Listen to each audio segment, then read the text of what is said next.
Hey guys, Joe from the Crazy New York Driver Show. Today is Wednesday, October the 16th, 2013. I'm going to have a quick discussion about coffee with eBay, the webinar, the questions that were discussed, and how it went. I guess, firstly, to encapsulate, it was basically a rehash of things we already knew, but I would like to go over a few points anyway, if I may, just to resolve a few questions. The first topic that was covered was international shipping. And a person had written in a question wanting to know why buyers can open cases 45 days after the item has been received. And one of the speakers agreed that 45 days is a bit long to be able to wait to open a case. And in the near future, eBay is going to lower that to 30 days. That's on international shipping only, and it is from the date of the item being received. So if the item was received January 1st, they would have 30 days from then to open a case, and even then, I think that's a long time. Another person wanted to know about international DSRs. Do they hurt you if you're in the United States? The answer is, as far as eBay USA is concerned, no, they would not hurt you. However, if a person in Germany leaves you low DSRs, it would hurt your score on eBay in Germany, okay? It would impact you there, but not here on your home account.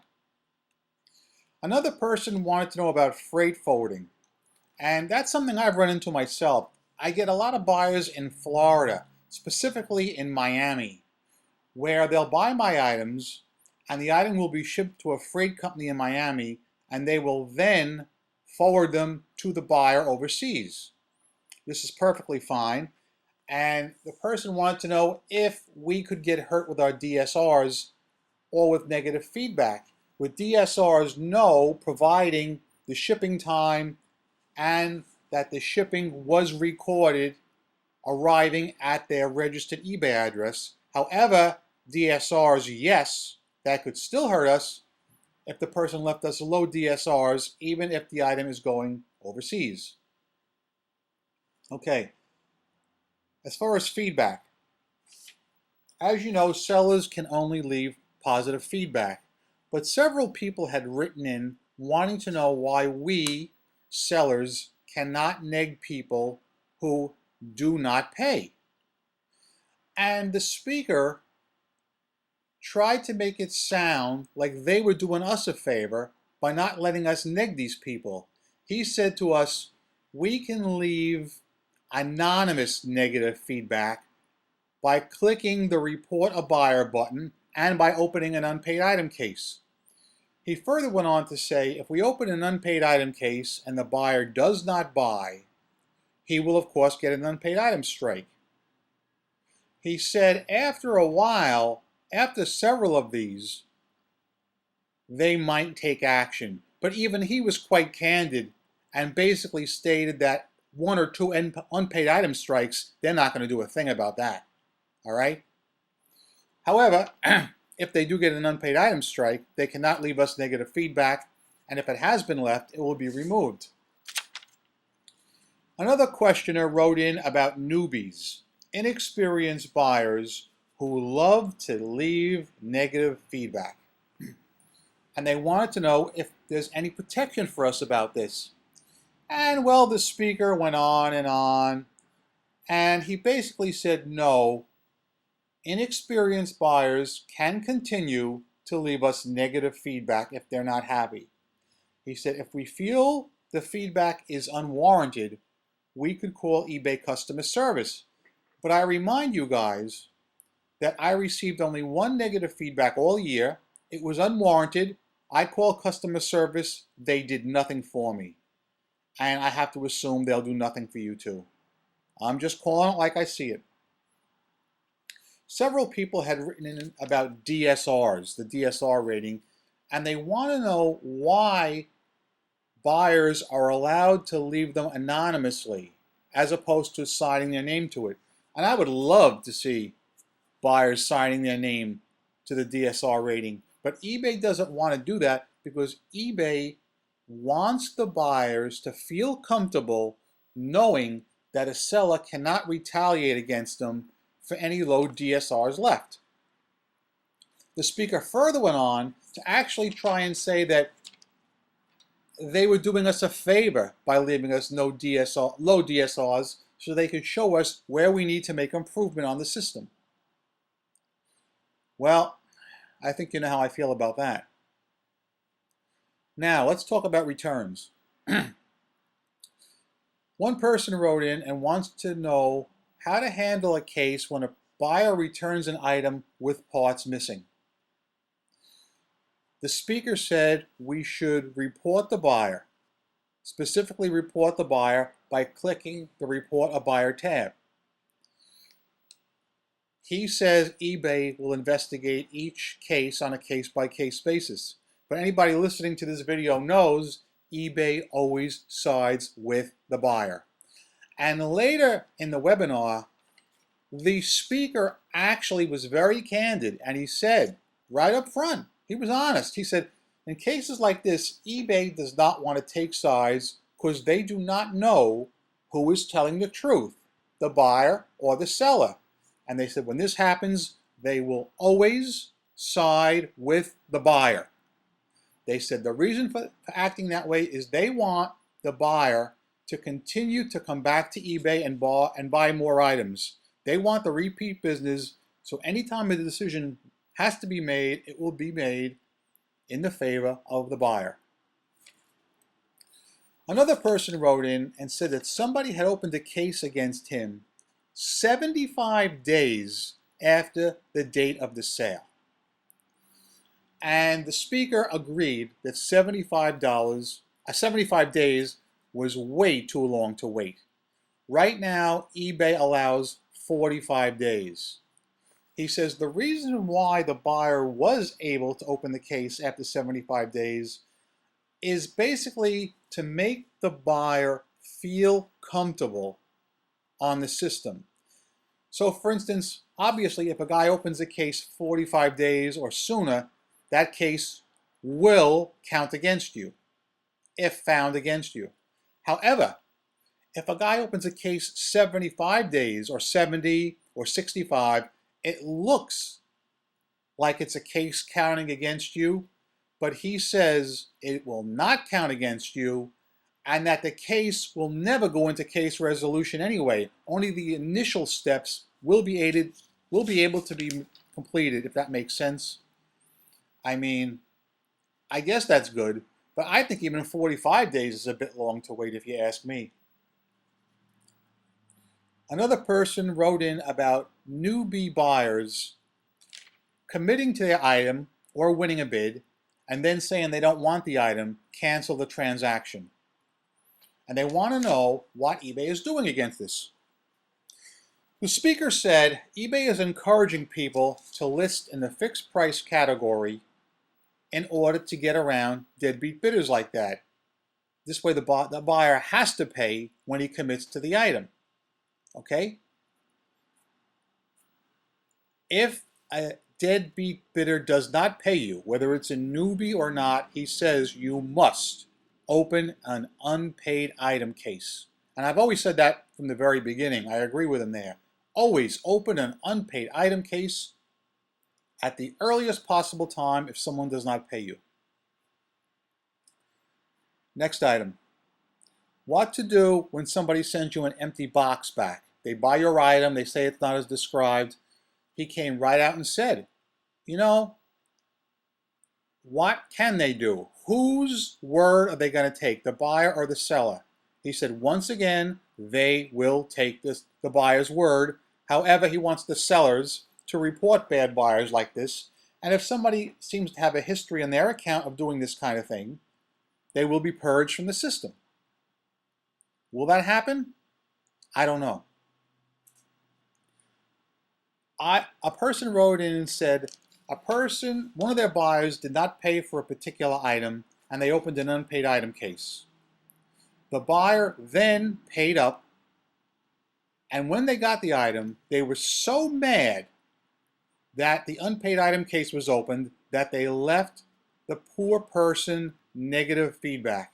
And they want eBay stated unequivocally, again, that yes, the buyer can leave the seller negative feedback, and they, under no conditions, will remove it.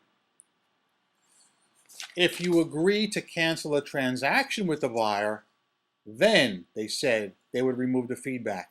But if a person, think about this, guys, if a person bids on your item, doesn't pay, you send them an unpaid item notice because that's what they want you to do. The person then pays, gets the item, and negs you out of spite. That neg is staying. Okay? That's one of the many reasons I tell you guys to list fixed price with immediate payment required. This way, that kind of stuff will never happen. Next item.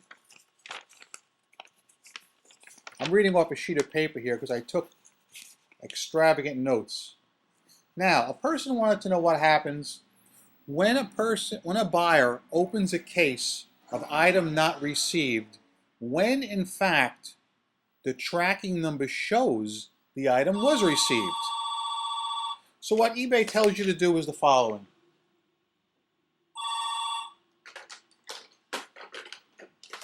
I'm going right off the hook. They tell you, number one, communicate with the buyer. Make sure that some family member did not inadvertently receive the package and not tell them. They also suggest that they check with their neighbors and see if maybe the box was accidentally delivered to the neighbor. That sometimes happens as well. Now, there are times when a particular company might lose the package. It doesn't happen often. I know it doesn't happen to me. But they say that we should, in fact, keep the lines of communication open and go the extra mile. But they also warn us, should something happen down the road and the person, open the case, again, they will side with the buyer. Now, another person wrote in, what kind of seller protection is offered for the sellers when the buyer damages the item? This is a good question because if you recall, a while back I told you about the story about a guy who bought 4 center caps from me and returned them broken, and it was my own stupidity for not inspecting them. Sadly, eBay does not know who to believe. If you receive an item back and it's broken, they will side with the buyer once again.